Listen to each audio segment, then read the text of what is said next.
In 2019, a man named Larry Ellison, the co-founder of Oracle, reported an annual salary of exactly $1. $1. He could not afford a gas station coffee with his paycheck, not even a bad one from the machine in the back corner. But that same year, he had access to roughly $10 billion in spending money, not from selling his stock, not from bonuses, from loans. He was borrowing against his massive pile of Oracle shares at interest rates lower than what you pay on your car, and technically, on paper, his taxable income was close to nothing. Meanwhile, the average American household was carrying over $6,000 in credit card debt at 19 to 24% interest, slowly sinking while convinced they were managing just fine. Same word, debt. Two completely different planets. My name is Kay. What I find fascinating about growing up between Japan and America is how differently each culture treats the idea of borrowing. In Japan, there is this concept called teko. It literally means lever, the tool, not the metaphor. A lever is one of the oldest machines in human history. Archimedes supposedly said, "Give me a lever long enough and a fulcrum on which to place it, and I shall move the world." The principle is embarrassingly simple. Apply a small amount of force at the right point, and you can move something far heavier than your own strength would normally allow. Japanese culture is famously cautious about debt. My grandmother would sooner sell furniture than borrow money for anything that did not produce income. But Japanese business culture, especially among older family-owned companies, has a very different relationship with borrowing. They use debt the way a carpenter uses a chisel, with precision, with respect, and only when the tool serves the work. They do not borrow to look wealthy. They borrow to build something that generates value beyond the cost of the loan. The personal shame around consumer debt exists alongside a deep sophistication about strategic business borrowing. Both things are true at the same time, and most Westerners only ever hear about the first one. The wealthy understand that debt is a teko. It is a lever. Not a hole you fall into, but a tool you pick up deliberately, place carefully, and use to move financial weight that your cash alone could never budge. The average person hears the word debt and immediately thinks of credit cards, car loans, and that sick feeling in your stomach when the minimum payment notification hits your phone. And honestly, that reaction makes sense, because for most people, that is all debt has ever been, a trap. But there is an entirely different version of debt that operates on completely different physics. And today I am going to walk you through 8 ways wealthy people use it to make money. Not in theory, in practice, with actual math. Number 8, the spread. This is the most basic concept that makes every other strategy on this list work, so we start here. Banks have been running this play since banking was invented. They borrow money at a low interest rate and lend it out at a higher one. The gap between those two rates is called the spread, and the spread is profit. Wealthy individuals do exactly the same thing, just in a different wrapper. Right now, you can access certain types of credit at 4 to 5% interest, not credit cards. Strategic lines of credit, home equity loans, securities-backed facilities. Meanwhile, the S&P 500 has averaged roughly 10% annual returns over the last 100 years, even being conservative and using 8% after inflation adjustments. The math works out to a 3 to 4% annual spread in your favor. Imagine borrowing $100,000 at 4.5% interest and parking it in an index fund returning 8% on average. Over 20 years, that gap between what you pay and what you earn compounds into a difference worth hundreds of thousands of dollars. You made money on money you did not have. That is the spread. Let me make this even more concrete.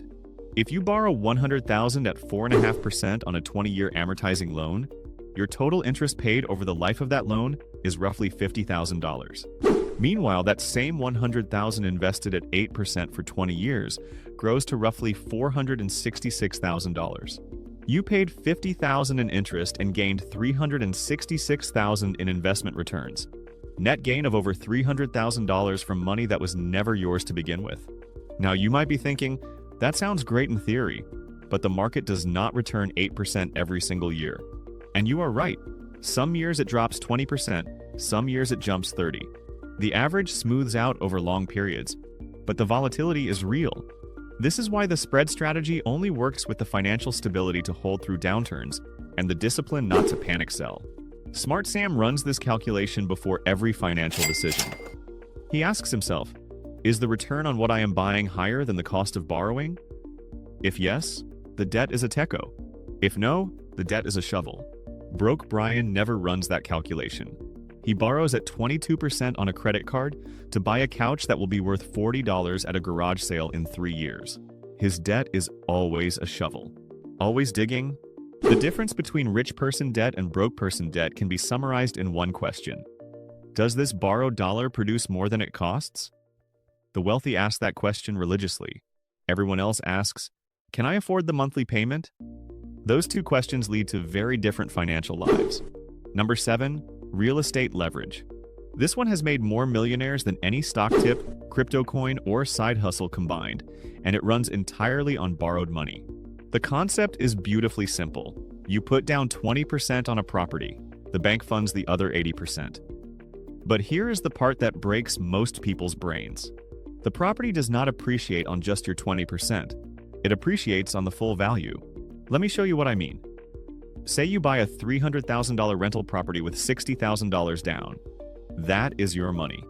The bank put up $240,000.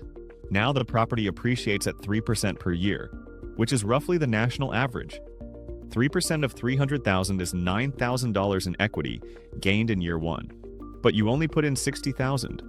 $9,000 gained on $60,000 invested is a 15% return on your actual capital.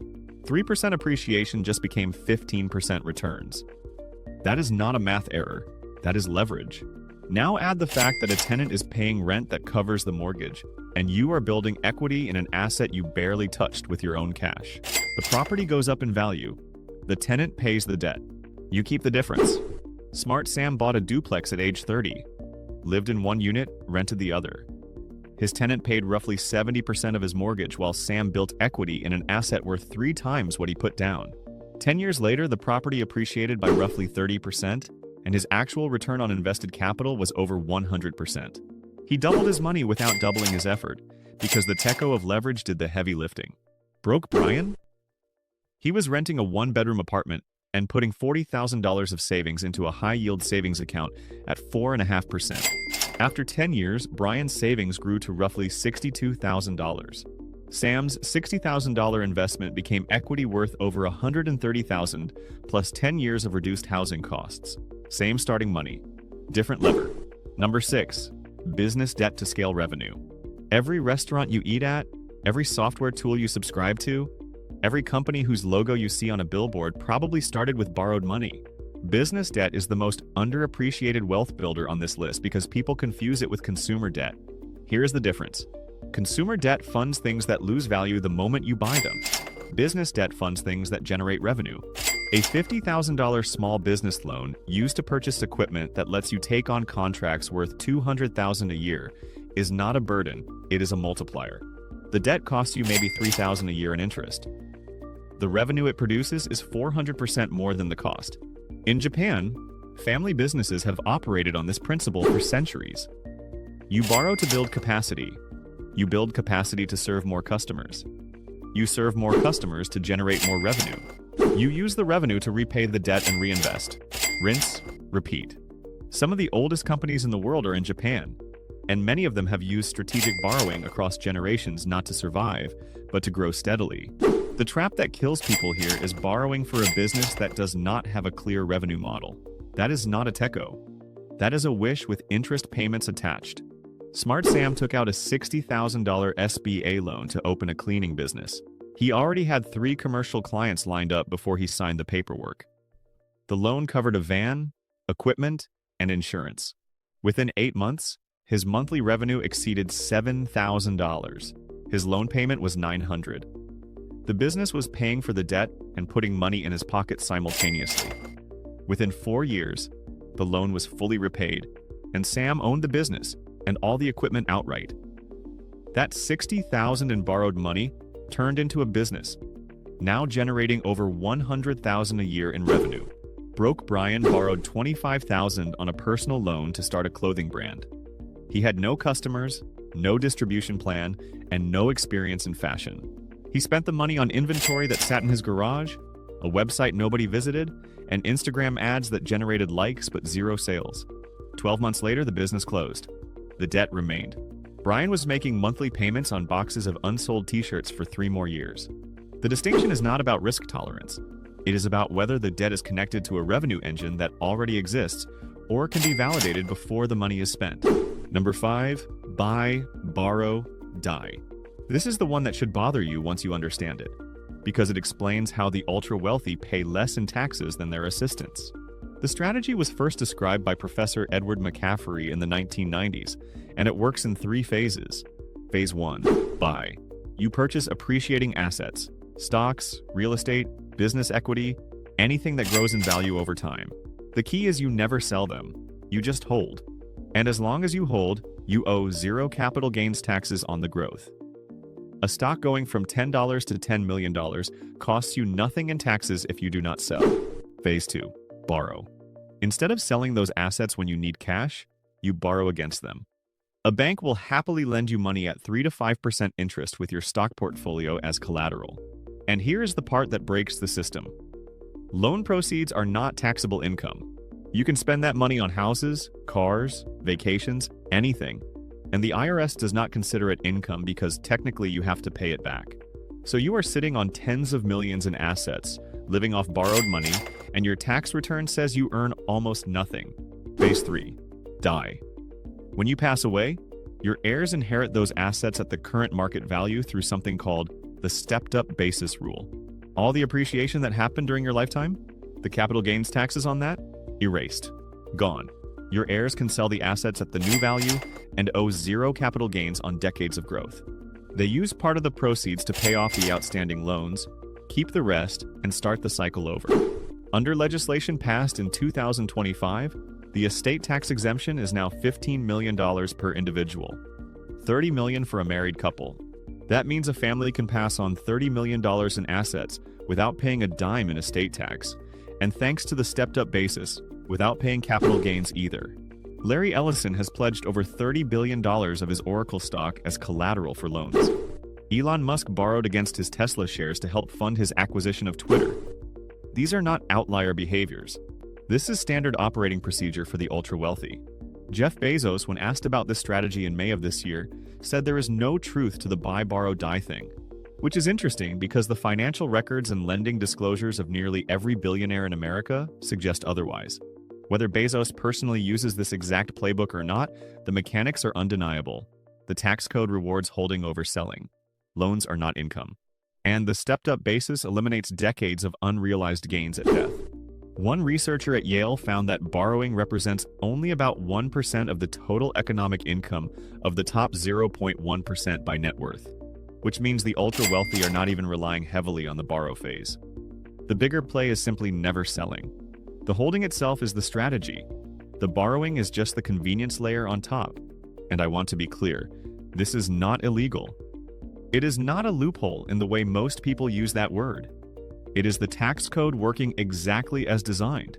You just have to own enough assets to take advantage of it, which is, depending on your perspective, either brilliant or infuriating. As one Reddit commenter put it, I just found out billionaires pay less in taxes than I do, and they do it legally. I need to sit down for a minute. The reason I wanted to put this one in the middle of the list is because it reframes every other strategy here. Once you understand that the tax code rewards owning, holding, and borrowing against assets rather than selling them, every other debt strategy starts to make more sense. They all benefit from the same underlying truth. The system rewards people who use debt to hold assets longer. If you are watching this and finding yourself rethinking how you look at debt and taxes, I built something that can help you figure out where you stand financially and what strategic next steps make sense for your specific situation. The link is in the description below. It starts with a quick quiz that tailors everything to your circumstances. Takes about 2 minutes and it is free. Might be worth a look. Before we keep going. Number 4. Securities-backed lines of credit. This is the everyday version of what Ellison and Musk do at a massive scale, and it is available to anyone with a decent investment portfolio. A securities-backed line of credit, sometimes called an SBLOC, lets you borrow against the value of your investment portfolio without selling anything. The bank holds your stocks as collateral and extends you a line of credit at relatively low interest rates, often between 4 and 7% depending on the size of the portfolio and the lender. The advantage is threefold. You do not sell your investments, so they keep compounding. You do not trigger capital gains taxes. And you get immediate access to cash for whatever you need.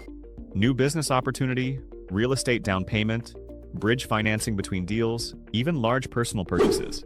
The risk, and this matters, is something called a margin call. If your portfolio drops significantly in value, the bank can demand you add more collateral or start selling to cover the loan. In a major market downturn, this can force you to sell at the worst possible time. So, this is not a strategy for your entire portfolio. It is a tool for people who have diversified assets and can absorb temporary volatility. Most advisors recommend never borrowing more than 30 to 40% of your portfolio value, so that even a significant market correction does not trigger a margin call. If you have $500,000 in investments and borrow $150,000, the market would need to drop roughly 40 to 50% before you are in danger. Possible but not probable if you are diversified. Smart Sam used an SBLOC to pull $75,000 against his $300,000 portfolio when a real estate opportunity came up. He did not sell a single share. His investments kept growing. He put the $75,000 down on a rental property that now cash flows $600 a month. Two assets growing simultaneously, funded by one strategic decision. Broke Brian cashed out his 401k to buy a boat, paid income tax on the withdrawal, paid a 10% early withdrawal penalty, and the boat depreciated by 30% in 2 years. His retirement account stopped compounding the day he pulled the money out. That cost him over $200,000 in lost compound growth over 20 years. Number 3. Cash out refinancing and equity recycling. This is how one property becomes 4 properties in a decade without saving up 4 separate down payments. Here is how it works. You buy a property. Over time, it appreciates in value. Maybe you also renovate it to force additional appreciation. Once you have enough equity, you refinance the mortgage and pull out cash equal to the new equity in the property. Then you use that cash as a down payment on the next property. Let me walk through the math. You buy a $250,000 property with $50,000 down. 5 years later, the property is worth $325,000. You refinance and pull out $50,000 in equity. Your mortgage on the first property increases, but the property still cash flows because rents have also increased over those 5 years. You take that $50,000 and buy property number 2. 5 years later, property 1 is worth $400,000. Property 2 is worth $325,000. You refinance both, pull equity, and now you have down payments for properties 3 and 4. You started with one property and $50,000. A decade later, you control 4 properties worth over $1 million combined, and the tenants across all 4 are paying the mortgages. Your original $50,000 is now leveraged across over $1 million in real estate assets. The people who do this successfully treat it like a business. They run the numbers on every property. They keep cash reserves for repairs and vacancies.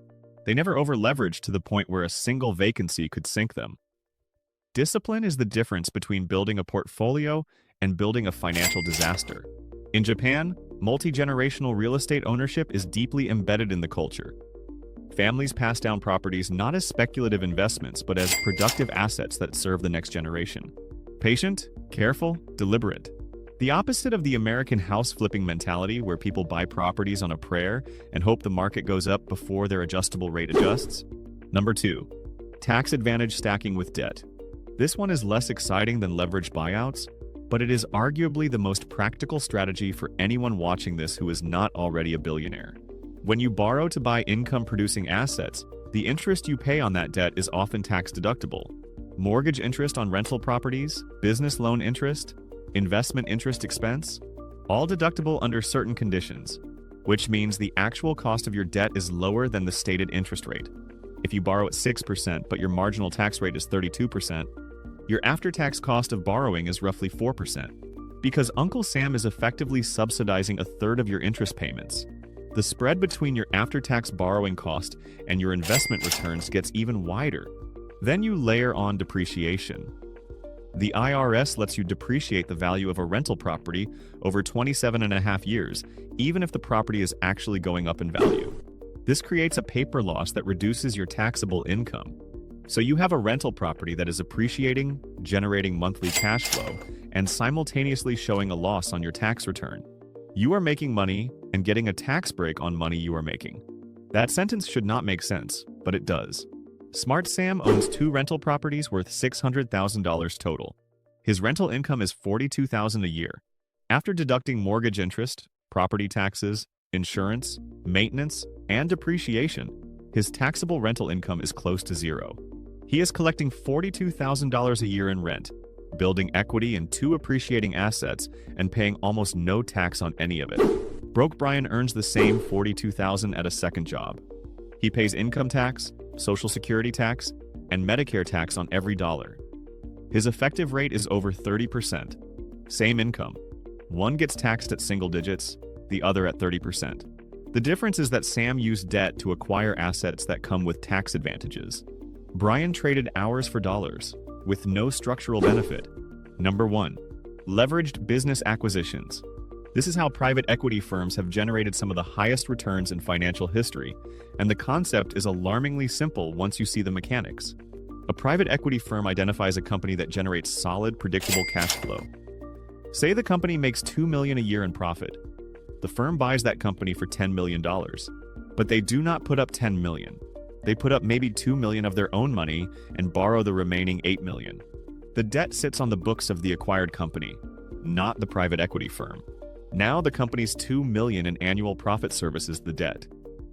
After a few years, the firm has paid down a significant chunk of the borrowed amount using the company's own money. Then they sell the company, often for more than they paid, because they have also improved operations during the holding period. The firm put up $2 million. The company's cash flow paid off most of the $8 million in debt. Then the firm sells for $12 million. After paying off the remaining debt, they walk away with a profit several times their original investment. They use the company's own money to buy the company. That is leverage at an institutional scale.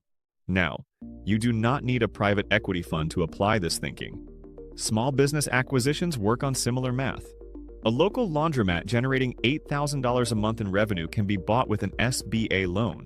You put 10% down. The business cash flow covers the loan payments. Over 7 to 10 years, the loan is paid off by the business itself, and you own a cash-flowing asset outright. That is the same TECO principle. You applied a small amount of force at the fulcrum point and moved something much heavier than your initial capital. I want to be honest about something.